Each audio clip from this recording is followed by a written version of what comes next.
भाजपचं चित्र काय असणार आहे ते आमच्याविषयी तुम्हाला जास्त माहिती आहे. मी ते सांगण्यात काय मजा नाही. 22 तारखेला तुम्हाला कळेल त्याचं. पण जे शिवसेनेमध्ये थोडं होतं तुम्ही म्हणल्यासारखं, नंतर पालकमंत्री महोदयांनी सगळ्याला बोलवलं, बैठक घेतली आणि वरच्या लेवललाही ठरलं बाबा भाजपचं जे असेल कोटा, शिंदे सेनाचं जे असेल, दादा गटाचं जे असेल ते आता सगळं पुढं का असं होणार नाही. सगळं व्यवस्थित पुढं 3-3 वर्ष व्यवस्थित चालेल आणि कुणाला तक्रार येऊ देणार आहे म्हणून असं पालकमंत्री महोदयांनी शब्द दिला. त्या शब्दावर विश्वास ठेवून एकत्र काम करतो. तालुक्यात दिसून येईल असं अक्कलकोट तालुक्यात आमच्या अक्कलकोट तालुक्यात वन साईडच आहे सगळं.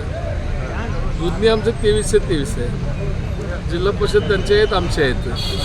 बाहेर कोण नाहीतच आहे. मंदिर दूध अक्कलकोट पण सगळे एकत्रच आहे सगळं. त्यामुळे वन साईडच आहे. विरोधकांनी चैन वोटिंगचा जो मुद्दा आहे तो उचललेला होता आणि त्याला आक्षेप काल त्यांनी घेतलेला आहे. त्यामुळे ती चैन वोटिंग होणार नाही असं चित्र आहे. चैन वोटिंग म्हणजे चैन वोटिंग असं म्हणतात की बाबा तुमचा एक उमेदवार पहिल्यांदा मतदानाला जातो, तो मतदान न करता किशन घालून पत्रिका घेऊन येतो. ते लय जुनं झालं. ते 20 वर्षापूर्वी झालं. आता एवढं जग पुढे गेलं ते कोण करायला जातो आता.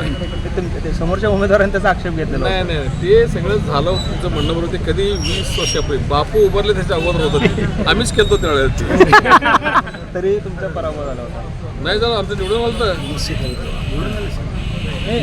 98 सालीच ना बापू 98 साली उभारले. हो मग बापू निवडून आले होते. मग बरोबर आहे ना. मग ते सगळं विचारा बापूला जाऊन तुम्ही. त्यांच्या मागे काही अदृश्य शक्ती असं त्यांचं म्हणणं आहे विरोधकांचं. तुमच्याकडे जास्त अपेक्षा आहेत त्यांच्या अदृश्य शक्ती.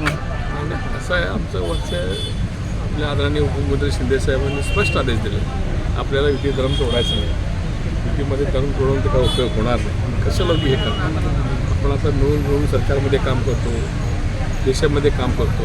मी स्थानिक स्वराज्य निवडणुकीत काहीतरी गडबड करून ते मिठाचा खडा घातल्यासारखं होणार आहे. त्यामुळे तसं करू नका. सगळेजण व्यवस्थित काम करा म्हणून शिंदे साहेबांचे स्पष्ट आदेश आहेत. निधीबाबत पण आता समांतर राहील अशी अपेक्षा आहे. हो निधीबरोबर 100% 2-3 वेळा त्यांनी आम्हाला आश्वासन दिले आणि आश्वासित केले तर आम्हाला त्याच्या पुढे तुम्हाला तक्रारीला वाव राहणार नाही. आपण सगळे मिळून काम करू म्हटलं. त्या दृष्टीनं सगळे मिळून काम करू. राज्य पातळीवर जे आहे शिंदे गटावर जे आहे शिंदे शिवसेनेवर